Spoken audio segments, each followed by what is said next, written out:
ফিলিস্তিনের গাজা উপত্যকায় চলমান ইসরায়েলি আগ্রাসন বন্ধে ও ত্রাণ সরবরাহের আহ্বান জানিয়ে অস্ট্রেলিয়ার সুপরিচিত সিডনি হারবার ব্রিজে জড়ো হয়ে প্রতিবাদ জানিয়েছে হাজার হাজার মানুষ। তাদের মুখে শোনা গেছে ফিলিস্তিনের পক্ষে স্লোগান আর ইসরায়েলের প্রতি তীব্র ক্ষোভ।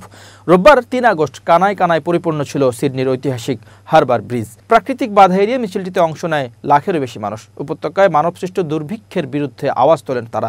মার্চ ফর হিউম্যানিটি আয়োজকদের ডাকা সিডনির মিছিলে অংশগ্রহণকারীদের মধ্যে কয়েকজন ক্ষুধার প্রতীক হিসেবে হাঁড়ি পাতিল বহন করেছিলেন। তারা ফিলিস্তিনের পক্ষে প্লাকার্ড প্রদর্শনের পাশাপাশি স্লোগানে ফিলিস্তিনের মুক্তির দাবি জানান। আয়োজকরা ৩ লাখের দাবি করলেও পুলিশ বলছে ১ লাখেরও কিছু বেশি মানুষ অংশ নিয়েছেন মিছিলে।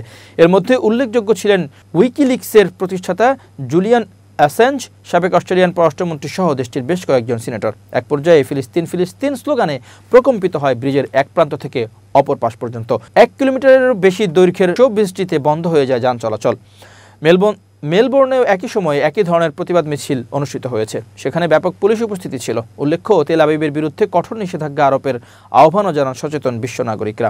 দাবি জানান ফিলিস্তিনকে স্বাধীন রাষ্ট্র হিসেবে স্বীকৃতি দেওয়ার। তাদের বক্তব্যে ছিল নিপীড়িত ফিলিস্তিনবাসীর প্রতি অবিচারের ইতি টানতে বৈশ্বিক দৃষ্টি আকর্ষণ।